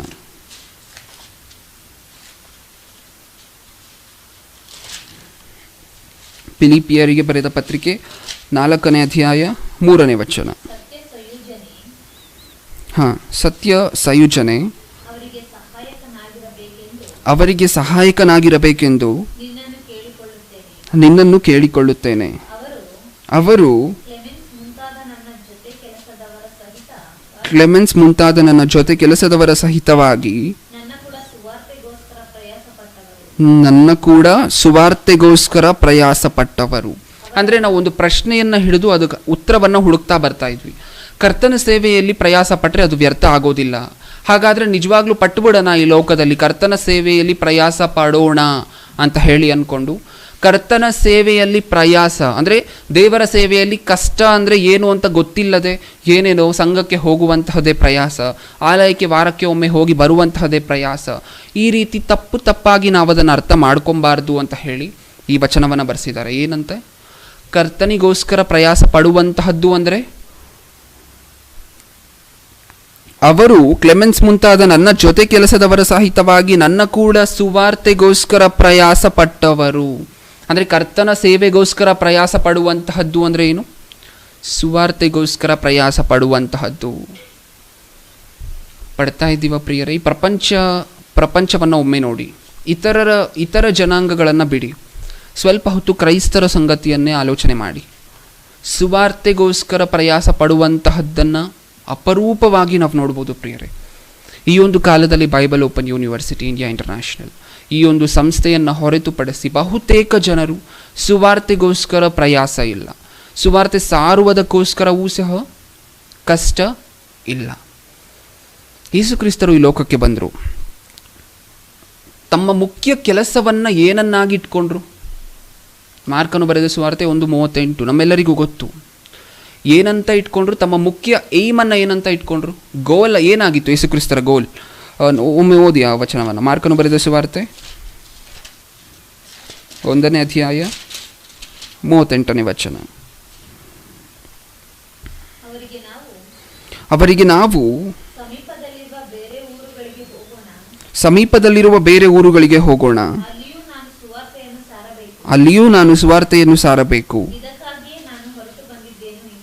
ಇದಕ್ಕಾಗಿಯೇ ನಾನು ಹೊರಟು ಬಂದಿದ್ದೇನೆ ಎಂದು ಹೇಳಿದನು. ಅಂದರೆ ಯೇಸು ಕ್ರಿಸ್ತರು ಬಂದಂಥ ಹಲವಾರು ಕಾರಣಗಳಿತ್ತು ಯೇಸು ಕ್ರಿಸ್ತರು ಲೋಕಕ್ಕೆ ಬರುವುದಕ್ಕೆ. ಆದರೆ ಮುಖ್ಯವಾದ ಕಾರಣ ಏನು? ಸುವಾರ್ತೆಗೋಸ್ಕರ. ಮನುಷ್ಯರೆಲ್ಲರೂ ಸಹ ಈ ಭೂಮಿ ಮೇಲೆ ಬಂದಿದ್ದೀವಿ ಅಂತ ಹೇಳಿದ್ರೆ ಅದು ಸುವಾರ್ತೆಗೋಸ್ಕರ. ಮೊಟ್ಟ ಮೊದಲು ನಾವು ತಂದೆಯನ್ನು ತಿಳಿಬೇಕು, ಇತರರಿಗೆ ತಂದೆಯನ್ನು ಯೇಸು ಕ್ರಿಸ್ತರನ್ನು ಪರಿಚಯ ಮಾಡಿಕೊಡ್ಬೇಕು. ಇಷ್ಟೇ ಸುವಾರ್ತೆ ಅಂದರೆ. ಇತರರಿಗೆ ಪರಿಚಯ ಮಾಡಿಕೊಡುವಂತಹದ್ದಿರಲಿ. ನಾವು ತಿಳ್ಕೊಂಡಿದ್ದೀವ ಹೋಗಲಿ, ನಿಜವಾಗಲೂ ತಂದೆಯಾಗಿರುವಂಥ ದೇವರು ಯಾರು, ಯೇಸು ಕ್ರಿಸ್ತರು ಯಾರು, ಪರಿಶುದ್ಧಾತ್ಮ ದೇವರು ಯಾರು, ಇದರ ಮೇಲೆ ಸರಿಯಾದ ಅವಗಾಹನೆ, ದೇವರು ಅಂದರೆ ಯಾರು, ದೇವರ ಶಕ್ತಿ ಏನು, ದೇವರು ಕೋರ್ಕೊಂಡಿರುವಂತಹ ಕೆಲಸ ಏನು, ಇದರ ಮೇಲೆ ನಮಗೆ ಸರಿಯಾಗಿರುವಂತಹ ಜ್ಞಾನ ಪಟ್ಟು ಅನ್ನುವಂತಹದ್ದು ಇಲ್ಲ ಪ್ರಿಯರೇ. ಮತ್ತೆ ಆ ವಚನಕ್ಕೆ ಮತ್ತೆ ಬನ್ನಿ. ಫಿಲಿಪ್ಪಿಯರಿಗೆ ಬರೆದ ಪತ್ರಿಕೆ 4ನೇ ಅಧ್ಯಾಯ 3ನೇ ವಚನ. ಫಿಲಿಪ್ಪಿಯರಿಗೆ ಬರೆದ ಪತ್ರಿಕೆ 4ನೇ ಅಧ್ಯಾಯ 3ನೇ ವಚನ. ಹಾಗಾದರೆ ನಾವಿಷ್ಟೊತ್ತು ದೇವರ ಕೆಲಸದಲ್ಲಿ ಪ್ರಯಾಸ ಪಟ್ಟರೆ ಅದು ವ್ಯರ್ಥ ಆಗೋದಿಲ್ಲ ಅಂತ ಹೇಳಿ ತಿಳ್ಕೊಂಡ್ವಿ. ಹೇಗೆ ವ್ಯರ್ಥ ಆಗೋದಿಲ್ಲ? ಇದು ಮುಂದಿನ ಪ್ರಶ್ನೆ. ಕರ್ತನ ಸೇವೆಯಲ್ಲಿ ಪ್ರಯಾಸ ಪಟ್ಟರೆ ವ್ಯರ್ಥ ಆಗೋದಿಲ್ವಾ? ವ್ಯರ್ಥ ಆಗೋದಿಲ್ಲ ಅಂತ ವಚನವನ್ನು ಸಹ ನೀವು ನೋಡಿದ್ರಿ. ಅದು ಹೇಗೆ ವ್ಯರ್ಥ ಆಗೋದಿಲ್ಲ? ವ್ಯರ್ಥ ಆಗೋದಿಲ್ಲ ಅಂತ ಹೇಳಿದ್ರೆ ನಮಗೊಂದು ರಿವಾರ್ಡ್ ಇರಬೇಕಲ್ವ? ಹೌದಲ್ವಾ ಪ್ರಿಯರೇ? ಈ ಪ್ರಪಂಚದಲ್ಲಿ ಒಂದು ಓಡುವ ಸ್ಪರ್ಧೆ ಇದ್ದರೆ ಸುಮ್ಮನೆ ಓಡ್ತಾರ? ಏನೋ ಒಂದು ಇಟ್ಟಿರ್ತಾರೆ, ಏನದು ಕಪ್ ಅಥವಾ ಪ್ರೈಸ್ ಅಂತ ಕರಿತೀವಿ ನಾವು ಅದನ್ನು. ಆ ಪ್ರೈಸ್ಗೋಸ್ಕರ ಎಲ್ಲರೂ ಸಹ ನಾನು ಮುಂದೆ ಬರಬೇಕು ಅಂತ ರನ್ನಿಂಗ್ ರೇಸಲ್ಲಿ ಓಡ್ತಾರೆ. ಹಾಗೆ ಕರ್ತನ ಸೇವೆಯಲ್ಲಿ ಪ್ರಯಾಸ ಪಟ್ಟರೆ ಅದು ವ್ಯರ್ಥ ಆಗೋದಿಲ್ಲ ಅಂತ ಬರೆಸಿದ್ದಾರೆ. ಯಾವ ರೀತಿ ವ್ಯರ್ಥ ಆಗೋದಿಲ್ಲ? ಹಾಗಾದರೆ ಕರ್ತನ ಸೇವೆಯಲ್ಲಿ ಈ ಭೂಮಿಯ ಮೇಲೆ ಪಡುವಂತಹ ಪ್ರಯಾಸಕ್ಕೆ ನಮಗೆ ಸಿಗುವಂತಹ ರಿವಾರ್ಡ್ ಏನು? 4ನೇ ಅಧ್ಯಾಯ 3ನೇ ವಚನ, ಕೊನೆ ಮಾತನ್ನು ಓದಿ. ಸ್ವಲ್ಪ ಮೇಲಿಂದ, ಅವರು ಕ್ಲೆಮೆನ್ಸ್ ಮುಂತಾದ ನನ್ನ ಜೊತೆ ಕೆಲಸದವರ ಸಹಿತವಾಗಿ ನನ್ನ ಕೂಡ ಸುವಾರ್ತೆಗೋಸ್ಕರ ಪ್ರಯಾಸ ಪಟ್ಟವರು. ಈ ಸುವಾರ್ತೆಗೋಸ್ಕರ ಪ್ರಯಾಸ ಪಟ್ಟವರ ಹೆಸರುಗಳು ಎಲ್ಲಿದೆ ಅಂತ ಓದಿ ಪ್ರಿಯರೇ. ಅವರವರ ಹೆಸರುಗಳು ಜೀವಬಾಧ್ಯರ ಪಟ್ಟಿಯಲ್ಲಿ ಬರೆದದೆ. ಅಂದರೆ ಈ ಸುವಾರ್ತೆಗೋಸ್ಕರ ಪ್ರಯಾಸ ಪಟ್ಟಂಥವರು, ಸುವಾರ್ತೆಗೋಸ್ಕರ ಕಷ್ಟವನ್ನು ಪಟ್ಟಂಥವರು ಈ ಭೂಮಿ ಮೇಲೆ, ಅವರ ಹೆಸರು ಎಲ್ಲಿ ಬರೆದಿದೆಯಂತೆ? ಜೀವಬಾಧ್ಯ ಪಟ್ಟಿ ಪುಸ್ತಕದಲ್ಲಿ. ಈ ಪುಸ್ತಕದಲ್ಲಿ ಬರೆಯೋದ್ರಿಂದ ನಮಗೆ ಲಾಭ ಏನು? ಇದು ಮುಂದಿನ ಪ್ರಶ್ನೆ. ಯಾವುದೋ ಒಂದು ಪುಸ್ತಕ ಇದೆ ಅಂದರೆ ಕ್ರೈಸ್ತರಲ್ಲದೇ ಇರುವಂತಹ ಜನರಿಗೋಸ್ಕರ ಮಾತಾಡ್ತಿರುವಂತಹ ಮಾತಿದು. ಜೀವಬಾಧ್ಯರ ಪಟ್ಟಿಯ ಪುಸ್ತಕ ಅಂದರೆ ಏನು? ಈ ಪುಸ್ತಕದಲ್ಲಿ ಒಂದು ವೇಳೆ ನಮ್ಮ ಹೆಸರಿದ್ದರೆ ನಮಗೇನಾಗಬೇಕು? ಇಲ್ಲದೆ ಹೋದರೆ ಏನಾಗುತ್ತೆ ಹೆಸರು ಈ ಪುಸ್ತಕದಲ್ಲಿ? ಹಬಕ್ಕೂಕನ ಗ್ರಂಥ, ಕ್ಷಮಿಸಿ ಪ್ರಿಯ, ಪ್ರಕಟಣೆ ಗ್ರಂಥ 20ನೇ ಅಧ್ಯಾಯ 15ನೇ ವಚನ. ಪ್ರಕಟಣೆ ಗ್ರಂಥ 20ನೇ ಅಧ್ಯಾಯ 15ನೇ ವಚನ. 20:15. ಹಾಂ, ಯಾವನ ಹೆಸರು ಜೀವಬಾಧ್ಯರ ಪಟ್ಟಿಯಲ್ಲಿ ಬರೆದದ್ದಾಗಿ ಕಾಣಲಿಲ್ಲವೋ ಅವನು ಬೆಂಕಿಯ ಕೆರೆಗೆ ದೊಬ್ಬಲ್ಪಟ್ಟನು. ಅಂದರೆ ಇದರ ಹಿಂದೆ ನಮ್ಮ ಮನಸ್ಸಿನಲ್ಲಿ ಬಂದ ಪ್ರಶ್ನೆ ಏನು? ಈ ಜೀವಬಾಧ್ಯರ ಪಟ್ಟಿಯ ಪುಸ್ತಕದಲ್ಲಿ ನಮ್ಮ ಹೆಸರು ಬರೆಯೋದ್ರಿಂದ ಆಗುವಂತಹ ಉಪಯೋಗ ಏನು? ಆ ಪುಸ್ತಕದಲ್ಲಿ ನಮ್ಮ ಹೆಸರಿದ್ರೆ ನಮಗೆ ಸಿಗುವಂತಹದ್ದು ಏನು? ಇದನ್ನೇ ಅಲ್ವಾ ನಾವು ಆಲೋಚನೆ ಮಾಡ್ತಾ ಇದ್ವಿ. ಹಾಗಾದರೆ ಏನು ಸಿಗುತ್ತೆ ಅಂತ ಹೇಳಿ ನಮಗೆ ಗೊತ್ತಾಗಬೇಕಾದ್ರೆ, ಹೆಸರು ಇಲ್ಲದೆ ಹೋದರೆ ಏನು ಸಿಗುತ್ತೆ ಅಂತ ನಮಗೆ ಗೊತ್ತಾದರೆ, ಹೆಸರಿದ್ದರೆ ಏನು ಸಿಗುತ್ತೆ ಅಂತ ನಮಗೆ ಗೊತ್ತಾಗತ್ತೆ. ಒಂದು ವೇಳೆ ಆ ಪುಸ್ತಕದಲ್ಲಿ ನಮ್ಮ ಹೆಸರು ಇಲ್ಲದೆ ಹೋದರೆ ಏನಂತೆ? 15ನೇ ವಚನದಲ್ಲಿ, ಯಾವನ ಹೆಸರು ಜೀವಬಾಧ್ಯರ ಪಟ್ಟಿಯಲ್ಲಿ ಬರೆದದ್ದಾಗಿ ಕಾಣಲಿಲ್ಲವೋ ಅವನು ಬೆಂಕಿಯ ಕೆರೆಗೆ ದೊಬ್ಬಲ್ಪಟ್ಟನು. ಅಂದರೆ ಈ ಪುಸ್ತಕದಲ್ಲಿ ಹೆಸರು ಬರೆಯದೇ ಹೋದರೆ ಎಲ್ಲಿಗೆ ಹೋಗ್ತಾರೆ ಅವರು? ಪಾತಾಳಕ್ಕೆ. ಪಾತಾಳದಲ್ಲಿ ನರಕಕ್ಕೆ. ಈಗ ನೀವು ಹೇಳಿ, ಒಂದು ವೇಳೆ ಬರ್ದಿಲ್ಲ ಅಂದರೆ ನರಕಕ್ಕೆ ಹೋಗ್ತಾರೆ. ಈ ಪುಸ್ತಕದಲ್ಲಿ ನಮ್ಮ ಹೆಸರಿದ್ದರೆ ನಿತ್ಯ ಜೀವ ನಮ್ಮದೇ. ನಮ್ಮ ತಂದೆಯನ್ನು ನೋಡುವಂತಹ ಭಾಗ್ಯ ನಮಗೆ ಸಿಗತ್ತೆ. ನಿತ್ಯವೂ ಸಹ ಪರಲೋಕದಲ್ಲಿ ಆನಂದ ಪಡುವಂತಹ ಭಾಗ್ಯ ನಮಗೆ ಸಿಗತ್ತೆ. ಇದು ಈ ಸಂದೇಶದ ಸಾರಾಂಶ. ಇನ್ನೂ ಮುಗಿದಿಲ್ಲ ಪ್ರಿಯರೇ, ಇನ್ನೊಂದೆರಡು ವಚನಗಳಿದೆ, ಅದು ನೋಡ್ಕೊಂಡು ನಾವು ಮುಗಿಸ್ಕೊಳ್ಳೋಣ. ಆದರೆ ಇಷ್ಟರವರೆಗೂ ನಾವು ತಿಳಿದಿದ್ದೇನು? ಈ ಮೊಟ್ಟ ಮೊದಲನೇ ಸಂಗತಿ, ಈ ಲೋಕದಲ್ಲಿ ನಾವು ಪಡುವಂತಹ ಪ್ರಯಾಸ ಎಲ್ಲವೂ ಸಹ ವ್ಯರ್ಥ. ಯಾಕೆ ವ್ಯರ್ಥ? ಯಾವುದೂ ಸಹ ನಮ್ಮ ಜೊತೆಯಲ್ಲಿ ಬರೋದಿಲ್ಲ. ಹಾಗಾದರೆ ಬರುವಂತಹದ್ದು ಯಾವುದಾದ್ರೂ ಇದೆಯಾ ಅಂತ ನಾವು ಆಲೋಚನೆ ಮಾಡಬೇಕಾದ್ರೆ ಒಂದು ವಚನ ಸಿಕ್ತು. ಬರುವಂತಹದ್ದು ಯಾವುದು? ದೇವರಿಗೋಸ್ಕರ ಏನಾದರೂ ಪ್ರಯಾಸ ಪಟ್ಟರೆ ಅದು ನಮ್ಮ ಜೊತೆ ಬರುತ್ತೆ. ಬರುವುದು ಅಂದರೆ ಜೀವಬಾಧ್ಯರ ಪಟ್ಟಿಯಲ್ಲಿ ನಮ್ಮ ಹೆಸರು ಬರೆಯುವಂತಹದ್ದು. ಹಾಗಾದರೆ ಬರೆಯದೆ ಹೋದರೆ ನರಕಕ್ಕೆ ಹೋಗ್ತೀವಿ ಅಂತ ನೀವು ನೋಡಿದ್ರಿ. ನರಕದಲ್ಲಿ ನಮ್ಮ ಸ್ಥಿತಿ ಹೇಗಿರುತ್ತೆ ಇದನ್ನು ನಾವು ತಿಳಿಬೇಕಲ್ವಾ? ತುಂಬ ಜನ ನರಕ ಅಂತ ಹೇಳಿದ್ರೆ ಭಯ ಇರೋದಿಲ್ಲ. ಸ್ವಲ್ಪ ಜನರಿಗೆ ನರಕ ಅಂತ ಹೇಳಿದ್ರೆ ತುಂಬ ಹೋದ್ಮೇಲೆ ನೋಡ್ಕೊಳ್ಳೋಣ ಅನ್ನುವಂಥ ಮನಸ್ಥಿತಿಯನ್ನು, ಮನೋಭಾವವನ್ನು ಹೊಂದಿರ್ತಾರೆ. ಇಂಥ ಜನರಿಗೆ ನರಕದ ಕುರಿತು ಒಂದೆರಡು ವಚನಗಳನ್ನು ನೋಡ್ಕೊಂಡು ಮುಗಿಸ್ಕೊಳ್ಳೋಣ ಪ್ರಿಯರೇ. ಯೋಬನ ಗ್ರಂಥ 7ನೇ ಅಧ್ಯಾಯ 10ನೇ ವಚನ. ಯೋಬನ ಗ್ರಂಥ 7ನೇ ಅಧ್ಯಾಯ 10ನೇ ವಚನ. ಅವನು ತನ್ನ ಮನೆಗೆ ಪುನಃ ಸೇರುವುದಿಲ್ಲ, ಇನ್ನು ಮೇಲೆ ಅವನ ನಿವಾಸವು ಅವನನ್ನು ತಿಳಿಯುವುದಿಲ್ಲ. ಅಂದರೆ ಮರಣ ಹೊಂದಿದ ನಂತರ ಒಬ್ಬ ವ್ಯಕ್ತಿಯ ಸ್ಥಿತಿ ಹೇಗಿರುತ್ತೆ ಅಂತ ಇಲ್ಲಿ ಬರ್ಸಿದ್ದಾರೆ. ಹೇಗಿರುತ್ತಂತೆ? ಅವನು ತನ್ನ ಮನೆಗೆ ಪುನಃ ಸೇರುವುದಿಲ್ಲ, ಇನ್ನು ಮೇಲೆ ಅವನ ನಿವಾಸವು ಅವನನ್ನು ತಿಳಿಯುವುದಿಲ್ಲ. ಸ್ವಲ್ಪ ಜನ ಏನು ಮಾತಾಡ್ತಿರ್ತಾರೆ, ನೀನು ನೋಡಿದ್ಯಾ ನರಕ, ಸ್ವರ್ಗ ಇರುವಂತಹದ್ದು ನರಕ ಇರುವಂತಹದ್ದು ನೀನು ನೋಡಿದ್ಯಾ? ಹೋಗಲಿ, ಸತ್ತ ನಂತರ ಹೋಗ್ತೀವಲ್ವ ಪ್ರಿಯರೇ?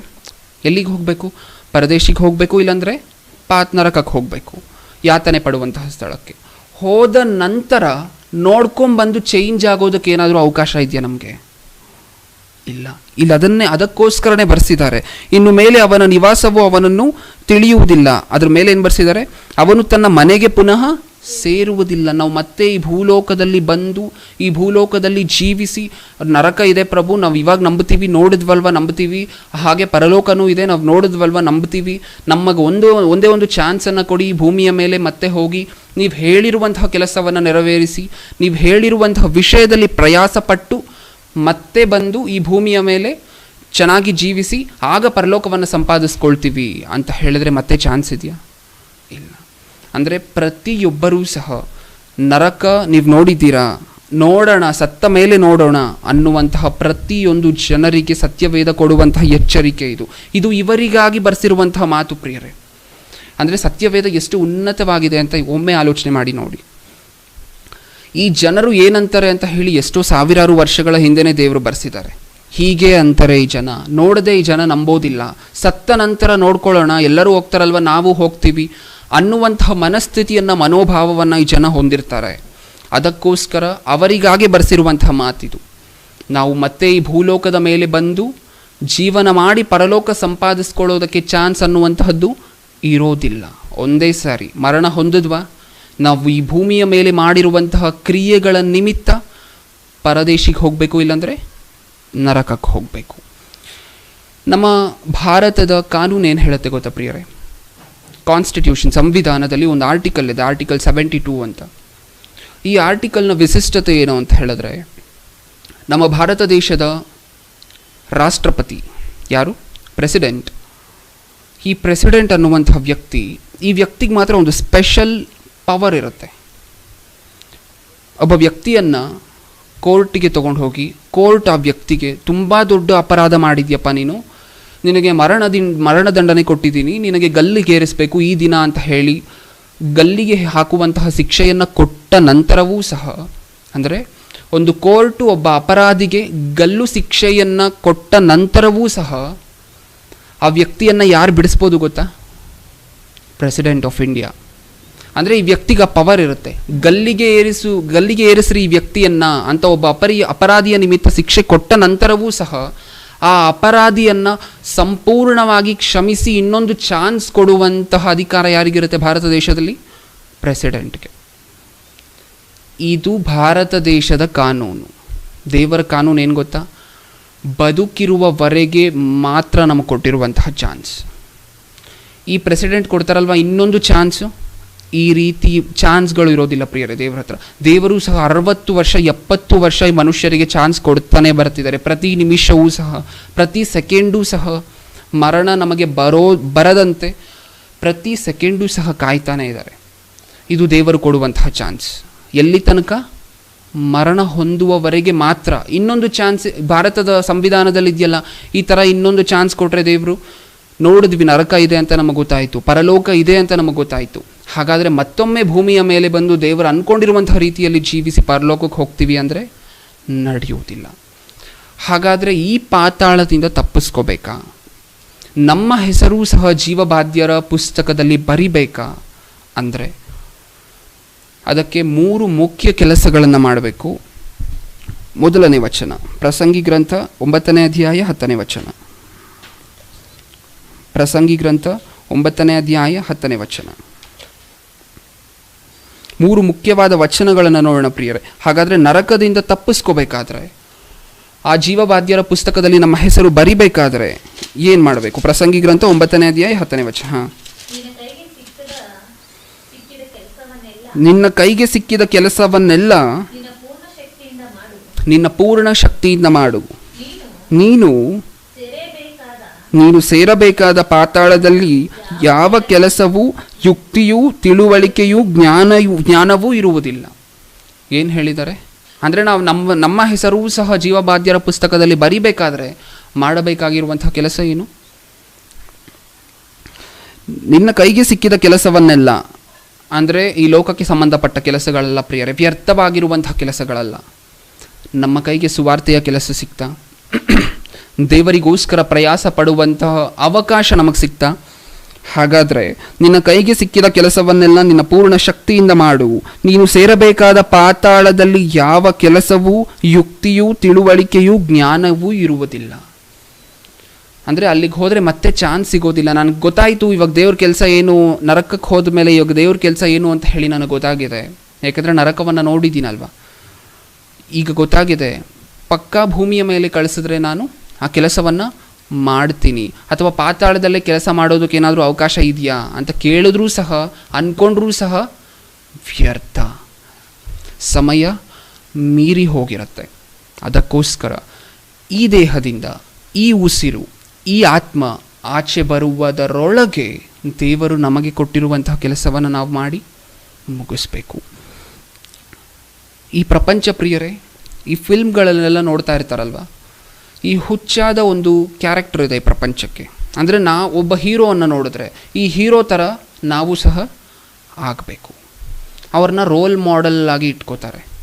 ಹಾಗಾದರೆ ಈ ಸಂದೇಶದಲ್ಲಿ ನಮಗೂ ಒಬ್ಬರು ರೋಲ್ ಮಾಡೆಲ್ ಇದ್ದಾರೆ, ನಮಗೂ ಒಬ್ಬರು ಹೀರೋ ಇದ್ದಾರೆ. ಆ ಹೀರೋ ಮಾಡಿದಂತಹ ರೀತಿಯಲ್ಲಿ ನಾವು ಕೆಲಸ ಮಾಡಿದ್ರೆ ಪರಲೋಕ ಅನ್ನುವಂತಹದ್ದು ನಮಗೆ ಖಚಿತ. ಯಾರು ಆ ವ್ಯಕ್ತಿ, ಆ ರೋಲ್ ಮಾಡೆಲ್ ಯಾರು ಅಂತ ನೋಡಿದಾಗ ಯೋಹಾನನು ಬರೆದ ಸುವಾರ್ತೆ 17ನೇ ಅಧ್ಯಾಯ 4ನೇ ವಚನ. ಯೋಹಾನನು ಬರೆದ ಸುವಾರ್ತೆ 17ನೇ ಅಧ್ಯಾಯ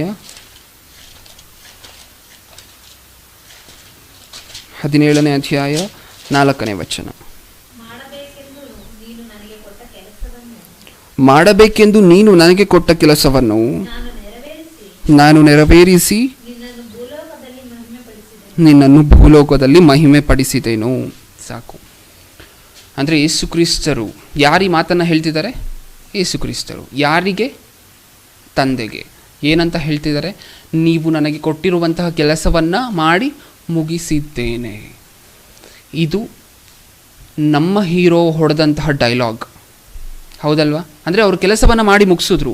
ಕೊನೆಯಲ್ಲಿ ಅವ್ರು ಹೇಳಿದಂತಹ ಮಾತಿದು, ಕೆಲಸವನ್ನು ಮಾಡಿದ ನಂತರ ಪ್ರತಿಯೊಬ್ಬರು ಯೇಸು ಕ್ರಿಸ್ತರ ಮಾರ್ಗದಲ್ಲಿ ನಡೆದರೆ ಪರಲೋಕ ನಮಗೆ ಸಿಗುತ್ತೆ. ಹಾಗಾದರೆ ನಾವು ಸಹ ಯೇಸು ಕ್ರಿಸ್ತರಂತೆಯೇ, ಯೇಸು ಕ್ರಿಸ್ತರು ಮಾಡಿದ ವಿಧಾನದಲ್ಲೇ ದೇವರ ಕೆಲಸವನ್ನು ಮಾಡಿ, ನಮಗೆ ಈ ಭೂಮಿಯ ಮೇಲೆ ಕೊಟ್ಟಿರುವಂತಹ ಕೆಲಸವನ್ನು ಮಾಡಿ ಮುಗಿಸಿ, ಕೊನೆಯ ಸಮಯದಲ್ಲಿ ನಾವು ಹೇಳಬಹುದಾಗಿರುವಂತಹ ಮಾತೇನಾಗ, ತಂದೆ ಈ ಭೂಮಿಯ ಮೇಲೆ ನೀವು ಹುಟ್ಟಿಸಿದ್ದೀರಾ ನಿಮ್ಮ ಕೆಲಸದ ನಿಮಿತ್ತ, ಆ ಕೆಲಸವನ್ನು ನಾನೂ ಸಹ ಮಾಡಿ ಮುಗಿಸಿದ್ದೇನೆ, ನನ್ನ ಆತ್ಮವನ್ನು ನಿಮ್ಮ ಕೈಯಲ್ಲಿ ಒಪ್ಪಿಸ್ಕೊಡ್ತಾ ಇದ್ದೀನಿ. ಇದು ಯಾರು ಹೇಳಿದಂತಹ ಮಾತು? ನನ್ನ ಆತ್ಮವನ್ನು ನಿಮ್ಮ ಕೈಯಲ್ಲಿ ಒಪ್ಪಿಸ್ಕೊಡ್ತಾ ಇದ್ದೀನಿ. ಸತ್ಯವೇದದಲ್ಲಿ ಸ್ಟೆಫೇನನು. ಅದೇ ರೀತಿ ಪ್ರತಿ ಕ್ರೈಸ್ತರೂ ಸಹ ಸೈನಿಕರಾಗಿದ್ದು ತಮಗೆ ಕೊಟ್ಟಿರುವಂತಹ ಬಾಧ್ಯತೆಯನ್ನು, ತಮಗೆ ಕೊಟ್ಟಿರುವಂತಹ ಕೆಲಸವನ್ನು ಮಾಡಿ ಪರಲೋಕ ಪ್ರವೇಶಿಸಬೇಕು ಅಂತಲೇ ದೇವರು ಎಲ್ಲರನ್ನೂ ಸಹ ಈ ಭೂಮಿಯ ಮೇಲೆ ಕಳಿಸಿದ್ದಾರೆ. ಆದರೆ ಮನುಷ್ಯನು ಬುದ್ಧಿ ಇಲ್ಲದೆ, ಆಲೋಚನೆ ಮಾಡುವ ಶಕ್ತಿ ಇಲ್ಲದೆ ವ್ಯರ್ಥವಾದ ಕೆಲಸದಲ್ಲಿ ತೊಡಗಿಸ್ಕೊಂಡಿದ್ದಾನೆ. ಅಂದರೆ ಈ ಉದ್ಯೋಗಕ್ಕೆ ಹೋಗಬಾರ್ದಾ, ಇದು ವ್ಯರ್ಥ ಆಗಾದರೆ ಉದ್ಯೋಗ ಮಾಡಬಾರ್ದಾ ಅನ್ನುವಂತಹದ್ದಲ್ಲ ಇಲ್ಲಿ ಪ್ರಶ್ನೆ. ಈ ವ್ಯರ್ಥವಾದ ಕೆಲಸವನ್ನು ಮಾಡಿದ್ರೂ ಸಹ ನಮ್ಮ ಮುಖ್ಯ ಉದ್ದೇಶ, ನಮ್ಮ ಗೋಲ್ ಏನಾಗಿರಬೇಕು? ದೇವರ ಕೆಲಸಕ್ಕೋಸ್ಕರ ನಾವು ಪ್ರಯಾಸ ಪಡಬೇಕು. ಪ್ರಿಯರೇ, ಒಂದು 2 ಉದಾಹರಣೆಗಳನ್ನು ನೋಡ್ಕೊಂಡು ಮುಗಿಸ್ಕೊಳ್ಳೋಣ. ಈ ಪ್ರಪಂಚದಲ್ಲಿ ಯಾವುದೋ ಒಬ್ಬ ವ್ಯಕ್ತಿ ಒಂದು ಉದ್ಯೋಗಕ್ಕೆ ಸೇರಿದ ನಂತರ ಹೋಗಿ ತನ್ನ ಉದ್ಯೋಗದಲ್ಲಿ ಹೆಸರನ್ನು ಬರ್ಕೊಟ್ಬಿಟ್ಟು ಬಂದ ನಂತರ ಅವನು ಆ ಕಡೆ ಹೋಗೇ ಇಲ್ಲ ಅಂದ್ಕೊಳ್ಳಿ, ತಿಂಗಳ ಪೂರ್ತಿ ಉದ್ಯೋಗಕ್ಕೆ ಹೋಗೇ ಇಲ್ಲ, ಕೆಲಸವೂ ಸಹ ಮಾಡಿಲ್ಲ, ಸಂಬಳ ಕೊಡ್ತಾರಾ? ಎಂಪ್ಲಾಯರ್ ಅಂದರೆ ಯಾರು ಕೆಲಸಕ್ಕೆ ತೊಗೊಂಡಿರ್ತಾರೋ ಈ ವ್ಯಕ್ತಿಯನ್ನು, ಈ ವ್ಯಕ್ತಿಗೆ ಅವ್ರು ಸಂಬಳ ಕೊಡ್ತಾರಾ? ಇಲ್ಲ, ಕೊಡೋದಿಲ್ಲ. ಯಾಕೆ? ಕೆಲಸ ಮಾಡಿಲ್ಲ. ಅಷ್ಟು ಯಾಕೆ ಪ್ರಿಯರೇ? ರೀಸೆಂಟಾಗಿ ನಿಮಗೆ ಉದಾಹರಣೆಯನ್ನು ಸಹ ಕೊಟ್ಟಿದ್ದೀನಿ, ನ್ಯೂಸಲ್ಲೆಲ್ಲರಿಗೂ ಸಹ ನಾವು ನೋಡಿದ್ದೀವಿ. ಶ್ರೀಮಂತರು, ಕೋಟ್ಯಾಧಿಪತಿ ಆಗಿರುವಂತಹ ತನ್ನ ತಂದೆ ಅಷ್ಟು ಆಸ್ತಿ ತಂದೆ ಆದ ನಂತರ ಯಾರಿಗೆ ಹೋಗುತ್ತೆ?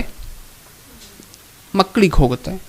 ತಮ್ಮ ಮಕ್ಕಳು ತಮ್ಮ ಮಾತನ್ನು ಕೇಳದೇ ಇರೋದರಿಂದ, ತಮ್ಮ ಮಕ್ಕಳು ತಾನು ಹೇಳಿದಂತೆ ನಡೆದುಕೊಳ್ಳದೇ ಇರೋದರಿಂದ ಆ ತಂದೆ ಏನು ಮಾಡಿದ್ರು ಗೊತ್ತಾ? ಮಕ್ಕಳಿಗೆ ಹೋಗಬೇಕಾಗಿರುವಂಥ ಆಸ್ತಿಯನ್ನು ಬೇರೆ ಯಾರ ಹೆಸರಿಗೂ ಬರೆದ್ರು. ಅಂದರೆ ಒಬ್ಬ ತಂದೆ ಈ ಲೋಕದಲ್ಲಿ ತಾನು ಹೇಳಿರುವಂತಹ ಕೆಲಸವನ್ನು ಮಾಡದೇ ಇರುವಂತಹ ಮಕ್ಕಳಿಗೆ ಆಸ್ತಿಯನ್ನು ಕೊಡೋದಕ್ಕೆ ಇಷ್ಟಪಡೋದಿಲ್ಲ. ಇನ್ನು ಆ ಪರಲೋಕದಲ್ಲಿರುವ ನಮ್ಮ ತಂದೆ ಈ ಭೂಮಿಯ ಮೇಲೆ ಇಷ್ಟೆಲ್ಲ ಕೊಟ್ಟಿದ್ದಾರೆ ಅನುಭವಿಸ್ರಿ ಅಂತ. ಆ ನಿತ್ಯ ಜೀವವನ್ನು ಮಾತ್ರ ಯಾರು ಕೊಡ್ತಾರೆ? ತನ್ನ ಕೆಲಸದಲ್ಲಿ ಪ್ರಯಾಸ ಪಟ್ಟಂಥವರಿಗೆ ಮಾತ್ರ. ಹೋಗಲಿ, ಈ ಲೋಕದಲ್ಲಿ ಯಾರಿಗಾದರೂ ಏನಾದರೂ ಮಾಡಿ ನೋಡಿ ಪ್ರಿಯರೇ, ಇವತ್ತು ಸಹಾಯ ಮಾಡಿ ನೋಡಿ, ಎಷ್ಟು ದಿನ ನೆನ್ಪಿಟ್ಕೊಂಡಿರ್ತಾರೆ? 1 ತಿಂಗಳು, 1 ವರ್ಷ, 10 ವರ್ಷ. ಆಮೇಲೆ ಅವರ ಮುಂದೆ ನಾವು ಬಂದರೂ ಸಹ ನಮ್ಮ ಗುರುತನ್ನು ಅವರು ಹಿಡಿಯೋದಿಲ್ಲ. ಹೌದಾ? ಒಂದು ಗ್ಲಾಸ್ ನೀರನ್ನು ಕೊಟ್ಟರು ದೇವರ ಸೇವೆಯ ನಿಮಿತ್ತ, ಅದು ಯಾರು ನೆನ್ಪಿಟ್ಕೋತಾರೆ ದೇವರ ಕೆಲಸದಲ್ಲಿ? ದೇವರು.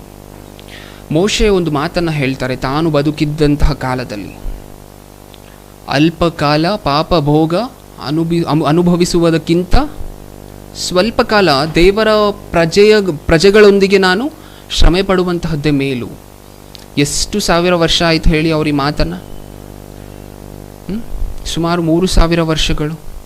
ಹಾಗಾದರೆ ಮೋಶೆ, ಒಂದು ವೇಳೆ ಮೋಶೆಗೆ 3000 ವರ್ಷಗಳ ಕಾಲ ಆಯುಷ್ಕಾಲ ಕೊಟ್ಟರು ಅಂದ್ಕೊಳ್ಳಿ ಪ್ರಿಯರೇ, ಅವ್ರು ನೆನ್ಪಿಟ್ಕೊಂಡಿರ್ತಾ ಇದ್ರೆ ತಾನು ಅವತ್ತು ಹೇಳಿದಂತಹ ಮಾತು ಇವತ್ತು ನೆನ್ಪಿಟ್ಕೊಂಡಿರ್ತಾ ಇದ್ರ? ಇಲ್ಲ. ಆದರೆ ದೇವರು ಅದನ್ನು ನೆನ್ಪಿಟ್ಕೊಂಡು ಇವತ್ತಿಗೂ ಸಹ ಮಾತು ನಿಲ್ಲಬೇಕು ಅಂತ ಸತ್ಯವೇದದಲ್ಲಿ ಏನಕ್ಕೆ ಬರೆಸಿದ್ದಾರೆ? ದೇವರು ಅದನ್ನು ನೆನ್ಪಿಟ್ಕೊಂಡಿದ್ದಾರೆ. ದೇವರ ಕೆಲಸದಲ್ಲಿ ಮಾಡುವಂತಹ ಪ್ರತಿಯೊಂದು ಕೆಲಸವನ್ನೂ ಸಹ ದೇವರು ಮರೆತು ಹೋಗೋದಿಲ್ಲ. ಅದನ್ನು ತನ್ನ ಗ್ರಂಥದಲ್ಲಿ, ತನ್ನ ಪುಸ್ತಕದಲ್ಲಿ ಬರ್ಕೋತಾರಂತೆ. ಕೊನೆಯದಾಗಿ, ಈ ಲೋಕದಲ್ಲಿ ನಾವು ಸಾವಿರಾರು ಜನರನ್ನು ಇಂಪ್ರೆಸ್ ಮಾಡಲಿಕ್ಕೆ ನೋಡ್ತೀವಿ, ಅಂದರೆ ಇನ್ನೊಬ್ಬರನ್ನು ಮೆಚ್ಚಿಸುವುದಕ್ಕೆ ನೋಡ್ತೀವಿ. ಒಬ್ಬ ವಿದ್ಯಾರ್ಥಿ ತನ್ನ ಶಿಕ್ಷಕನನ್ನು ಮೆಚ್ಚಿಸುವಂತಹ ವಿದ್ಯಾರ್ಥಿ ನಾನಾಗಿರಬೇಕು ಅಂತ ಅವನು ಯೋಚನೆ ಮಾಡ್ತಾನೆ. ಒಬ್ಬ ಕೆಲಸಕ್ಕೆ ಹೋಗುವಂತಹ ಉದ್ಯೋಗಿ ತನ್ನ ಮ್ಯಾನೇಜರನ್ನು ನಾನು ಮೆಚ್ಚಿಸಬೇಕು ಅಂತ ಹೇಳಿ ಆ ಉದ್ದೇಶದಿಂದ ಕೆಲಸವನ್ನು ಮಾಡ್ತಾನೆ. ಹಾಗೆ ಒಬ್ಬ ಮಗನು ತನ್ನ ತಂದೆಯನ್ನು ಮೆಚ್ಚಿಸುವುದಕ್ಕೋಸ್ಕರ ಕೆಲಸ ಮಾಡ್ತಾನೆ. ದೇವರು ಎಷ್ಟು ಸರಿ ಬರೆಸಿಲ್ಲ ಪ್ರಿಯರೇ ಸತ್ಯವೇದದಲ್ಲಿ. ಅಬ್ರಹಾಮನನ್ನು ನಾನು ಮೆಚ್ಕೊಂಡಿದ್ದೀನಿ ಅಂದರೆ ಅಬ್ರಹಾಮನ ಕುರಿತು ಅಷ್ಟೊಂದು ಸರಿ ಬರೆಸಿದ್ದಾರೆ, ಮೋಶೆಯ ಕುರಿತು ಅಷ್ಟೊಂದು ಸರಿ ಬರೆಸಿದ್ದಾರೆ ಸತ್ಯವೇದದಲ್ಲಿ. ಯೇಸು ಕ್ರಿಸ್ತರ ಕುರಿತು ಅಷ್ಟೊಂದು ಸರಿ ಬರೆಸಿದ್ದಾರೆ. ಯೇಸು ಕ್ರಿಸ್ತರನ್ನ ಕುರಿತು ಏನು ಹೇಳ್ತಾರೆ ತಂದೆ? ಈತನು ನನಗೆ ಪ್ರಿಯವಾಗಿರುವಂತಹ ಮಗನು. ಅಂದರೆ ನಿನ್ನ ನಾನು ಮೆಚ್ಕೊಂಡಿದ್ದೀನಿ ಮಗನೇ ಅಂತ ಯೇಸು ಕ್ರಿಸ್ತರಿಗೆ ಹೇಳಿದ್ರು. ನಮಗೆ ಹೇಳ್ತಾರೆ ಅದೇ ಮಾತನ್ನು. ಯಾವಾಗ ಹೇಳ್ತಾರೆ ಆ ಮಾತನ್ನು? ತಂದೆ ಅಂದುಕೊಂಡಿರುವಂತಹ ಕೆಲಸ ನಾವು ಮಾಡಿದ್ರೆ ಮಾತ್ರ, ತಂದೆ ಹೇಳಿರುವಂತಹ ರೀತಿಯಲ್ಲಿ ನಾವು ಜೀವನ ನಡೆಸಿದ್ರೆ ಮಾತ್ರ. ಅಂದರೆ ಈ ಲೋಕದಲ್ಲಿ ನನ್ನನ್ನು ಮೆಚ್ಚಿಸುವಂಥ ಯಾರೂ ಸಹ ನಿಮ್ಮನ್ನು ಕೇಳೋದಿಲ್ಲ ಪ್ರಿಯರೇ. ಆದರೂ ಸಹ ನಾವೇನು ಮಾಡ್ತೀವಿ? ಅವರನ್ನು ಮೆಚ್ಚಿಸುವಂಥ ಕೆಲಸ ಮಾಡ್ತಾ ಇದ್ದೀವಿ. ಸತ್ಯವೇದ ಪೂರ್ತಿಯೂ ಸಹ ಭಕ್ತರ ಚರಿತ್ರೆಯನ್ನು ಏನಕ್ಕೋಸ್ಕರ ಬರೆಸಿದ್ದಾರೆ ಗೊತ್ತಾ ದೇವರು? ಈ ಭಕ್ತರು ನನ್ನನ್ನು ಮೆಚ್ಚಿಸಿದ್ರು ಒಂದು ಕಾಲದಲ್ಲಿ, ನೀವೂ ಸಹ ಮುಂದೆ ನನ್ನನ್ನು ಮೆಚ್ಚಿಸಬೇಕು, ಆಗ ನಿಮ್ಮ ಹೆಸರುಗಳು ಜೀವಬಾಧ್ಯರ ಪುಸ್ತಕದಲ್ಲಿ ಬರ್ಕೋತೀನಿ. ಎಷ್ಟು ಸಾವಿರಾರು ಸತಿ ಆ ತಂದೆ ನನ್ನನ್ನು ಮೆಚ್ಚಿಸುವಂತ ಕೇಳಿದ್ರೂ ಸಹ ನಾವು ತಂದೆನ ಅವ್ರಿಗೆ ಮೆಚ್ಚುಗೆ ಆಗುವಂತಹ ಜೀವನ ನಾವು ನಡೆಸೋಕ್ಕಾಗತ್ತಾ? ಹೋಗ್ಲಿ, ಅವ್ರಿಗೆ ಮೆಚ್ಚಿಸುವಂಥ ಕೆಲಸ ಏನು ಅಂತಲೇ ನಮಗೆ ಗೊತ್ತಿಲ್ಲ. ಈ ಪ್ರಪಂಚದಲ್ಲಿ ಆಧಾರ್ ಕಾರ್ಡ್, ರೇಷನ್ ಕಾರ್ಡ್, ಯಾವುದರಲ್ಲಿ ನಮ್ಮ ಹೆಸರು ಇಲ್ಲದೆ ಹೋದರೂ ಸಹ ಎಲ್ಲಿರಬೇಕು ಹೆಸರು? ಜೀವಬಾಧ್ಯರ ಪುಸ್ತಕದಲ್ಲಿ. ಯಾಕೆ? ಒಂದು ವೇಳೆ ಆಧಾರ್ ಕಾರ್ಡಲ್ಲಿ ಹೆಸರಿಲ್ಲ ಅಂದ್ಕೊಳ್ಳಿ, ಏನಾಗುತ್ತೆ? ಸಿಕ್ಕುವಂತಹ ಸೌಲಭ್ಯಗಳು ಸಿಕ್ಕೋದಿಲ್ಲ, ಅಷ್ಟೇ ಅಲ್ವಾ? ನಮ್ಮನ್ನು ಈ ದೇಶ ಗುರುತಿಸೋದಿಲ್ಲ. ಆಧಾರ್ ಕಾರ್ಡ್ ಇಲ್ಲದೆ ಹೋದರೆ ಇಷ್ಟೇ ಆಗುತ್ತೆ. ಅಂದರೆ ಆ ವ್ಯಕ್ತಿ ಬದುಕಿರ್ತಾನೋ ಇಲ್ವೋ? ಬದುಕಿರ್ತಾನೆ. ರೇಷನ್ ಕಾರ್ಡಲ್ಲಿ ನಮ್ಮ ಹೆಸರು ಇಲ್ಲದೆ ಹೋದರೆ ಏನಾಗುತ್ತೆ? ಸಿಕ್ಕುವಂತಹ ಆಹಾರ ಪದಾರ್ಥಗಳು ಸಿಕ್ಕೋದಿಲ್ಲ. ಹೋಗ್ಲಿ, ಈ ಗೌರ್ನಮೆಂಟ್ ಜಾಬ್ಸ್ಗೆಲ್ಲ ಒಂದು ನೋಟಿಫಿಕೇಷನನ್ನು ರಿಲೀಸ್ ಮಾಡ್ತಾರೆ ಪ್ರಿಯರೇ. ಎಕ್ಸಾಮ್ ಬರೆದ ನಂತರ ಒಂದು ಲಿಸ್ಟನ್ನು ರಿಲೀಸ್ ಮಾಡ್ತಾರೆ. ಆ ಲಿಸ್ಟಲ್ಲಿ ನಮ್ಮ ಹೆಸರು ಇದೆ ಅಂತ ಹೇಳಿದ್ರೆ ಆ ಗವರ್ನಮೆಂಟ್ ಜಾಬ್ಗೆ ನಾವು ಎಲಿಜಿಬಲ್. ಆ ಲಿಸ್ಟಲ್ಲಿ ನಮ್ಮ ಹೆಸರು ಇಲ್ಲ ಅಂತ ಹೇಳಿದ್ರೆ ನಾವು ಆ ಉದ್ಯೋಗಕ್ಕೆ ಸೇರೋದಕ್ಕಾಗೋದಿಲ್ಲ. ಹಾಗಾದರೆ ಆ ಲಿಸ್ಟಲ್ಲೂ ಸಹ, ಒಂದು ಉದ್ಯೋಗದ ಪಟ್ಟಿಯಲ್ಲೂ ಸಹ ನಮ್ಮ ಹೆಸರು ಇಲ್ಲದೆ ಹೋದರೂ ಏನೂ ತೊಂದರೆ ಆಗಲ್ಲ, ಏನೂ ಕಳ್ಕೊಳ್ಳೋದಿಲ್ಲ ಈ ಪ್ರಪಂಚದಲ್ಲಿ. ಯಾಕೆ? ಈ ಉದ್ಯೋಗ ಇಲ್ಲದೆ ಹೋದರೆ ಇನ್ನೊಂದು ಉದ್ಯೋಗ. ರೇಷನ್ ಕಾರ್ಡಲ್ಲಿ ಅವ್ರು ಅಕ್ಕಿ ಕೊಟ್ಟಿಲ್ಲ ಅಂತ ಹೇಳಿದ್ರೆ ಹೇಗೋ ಹಾಗೆ ಕಷ್ಟಪಟ್ಟು ಈ ಜೀವನ ನಡೆಸ್ಬೋದು. ಆದರೆ ಜೀವಬಾಧ್ಯರ ಪುಸ್ತಕದಲ್ಲಿ ನಮ್ಮ ಹೆಸರು ಇಲ್ಲದೆ ಹೋದರೆ ಅಲ್ಲಿಗೆ ಅಂತ್ಯ, ಮುಗಿಯಿತು. ಮತ್ತೆ ಇನ್ನೊಂದು ಚಾನ್ಸ್ ಅನ್ನುವಂತಹದ್ದು ಸಿಗೋದಿಲ್ಲ. ಇನ್ನೊಂದು ಆಲ್ಟರ್ನೇಟಿವ್, ಸಬ್ಸ್ಟಿಟ್ಯೂಟ್ ಅಂದರೆ ಈ ಪ್ರಪಂಚದಲ್ಲಿ ಇರೋದಿಲ್ಲ. ನರಕದ ಪಾಲಾಗೋಗ್ತೀವಿ ಪ್ರಿಯರೇ. ಅದಕ್ಕೋಸ್ಕರ ಈ ಅಂಶದ ಹೆಸರೇನು? ಕರ್ತನ ಸೇವೆಯ ನಿಮಿತ್ತ ಪಡುವಂತಹ ಪ್ರಯಾಸಕ್ಕೆ ಫಲವೇನು? ಏನು ಸಿಗುವಂತಹ ಫಲ ಏನು? ಕರ್ತನ ಸೇವೆಯಲ್ಲಿ ನಾವು ಕಷ್ಟಪಟ್ಟರೆ ಸಿಗುವಂತಹ ಫಲ ಏನು? ಜೀವಬಾಧ್ಯರ ಪಟ್ಟಿಯಲ್ಲಿ ನಮ್ಮ ಹೆಸರಿರುತ್ತೆ. ಒಂದು ವೇಳೆ ಹೆಸರಿಲ್ಲದೆ ಹೋದರೆ ನರಕಕ್ಕೆ ಹೋಗುವಂತಹದ್ದು ಖಚಿತ. ಹೆಸರಿದ್ದರೆ ಆ ನಿತ್ಯ ಜೀವವನ್ನು ಪಡಿತೀವಿ. ಕಣ್ಮುಚ್ಚಿ ಪ್ರಿಯರೇ ಪ್ರಾರ್ಥನೆ ಮಾಡಿ ಮುಗಿಸ್ಕೊಳ್ಳೋಣ. ಪ್ರೀತಿಯುಳ್ಳ ಪರಲೋಕದಲ್ಲಿರುವ ನಮ್ಮ ತಂದೆ, ಹೌದು ಅಪ್ಪ, ನೀವು ದೊಡ್ಡದನ್ನು ಕೊಡ್ತೀವಿ ಮಕ್ಕಳ, ನನ್ನ ಹತ್ರ ಬನ್ನಿರಿ ಅಂತ ನೀವು ಕರಿತಿದ್ದೀರಾ. ಆದರೆ ನಾವು ಚಿಕ್ಕ ಚಿಕ್ಕ ಈ ಲೋಕದ ಆಸೆಗಳಿಗೆ ಬಲಿಯಾಗಿ, ಈ ಲೋಕ ಹೇಳುವಂತಹ ವಿಧಾನದಲ್ಲಿ, ಈ ಲೋಕ ಅಂದುಕೊಂಡಂತಹ ರೀತಿಯಲ್ಲಿ ನಾವು ನಮ್ಮ ಜೀವನವನ್ನು ಸಾಗಿಸ್ತಿದ್ದೀವಪ್ಪ. ನಮ್ಮನ್ನು ಕ್ಷಮಿಸಿ. ಇನ್ನಾದರೂ ನಿಮ್ಮ ಕೆಲಸದ ನಿಮಿತ್ತ ನಮಗೆ ಬರುವಂತಹ ಸಕಲ ವಿಧವಾದಂತಹ ಕರೆಗಳನ್ನು, ಅವಕಾಶಗಳನ್ನು ಉಪಯೋಗಿಸಿಕೊಂಡು ನಿಮ್ಮ ಸೇವೆಯ ನಿಮಿತ್ತ ಪ್ರಯಾಸಪಟ್ಟು ನೀವಿರುವಂತಹ ಲೋಕವನ್ನು ಸಂಪಾದನೆ ಮಾಡಿಕೊಳ್ಳುವಂತಹ ಮಕ್ಕಳನ್ನಾಗಿ ನಮ್ಮನ್ನು ಮಾರ್ಪಡಿಸಿ. ನನ್ನ ಪ್ರಾರ್ಥನೆ ಯೇಸು ಕ್ರಿಸ್ತರ ನಾಮದಲ್ಲಿ ಸಮರ್ಪಿಸಿ ಬೇಡಿಕೊಳ್ಳುತ್ತಿದ್ದೇನೆ, ಪರಲೋಕದಲ್ಲಿರುವ ನಮ್ಮ ತಂದೆ. ಆಮೆನ್.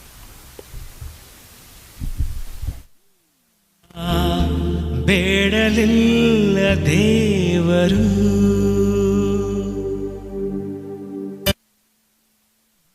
ಎರಡು ಗಂಟೆವರೆಗೆ ಸಮಯ ರೆಸ್ಟ್ ತೊಗೊಳ್ತಾ ಇದ್ದೀವಿ, ಅಂದರೆ ಊಟದಗೋಸ್ಕರ. ಮತ್ತು 2 ಗಂಟೆಯಿಂದ ಮತ್ತೆ ಕ್ಲಾಸ್ ಪ್ರಾರಂಭವಾಗುತ್ತೆ. 2 ಗಂಟೆಗೆ ಮತ್ತೆ ಲೈವಲ್ಲಿ ಬರಬೇಕೆಂಬುದಾಗಿ ಪ್ರೀತಿಯಿಂದ ಕೋರ್ಕೊಳ್ತಾ ಇದ್ದೀನಿ. 2 ಗಂಟೆಯಿಂದ 4 ಗಂಟೆಯವರೆಗೆ ಮತ್ತೆ 2 ಕ್ಲಾಸ್ಗಳು ಪ್ರಾರಂಭ ಮಾಡ್ತಾ ಇದ್ದೀವಿ. ಓಕೆನಾ? ಎಲ್ಲರಿಗೂ ಸೆಲವು.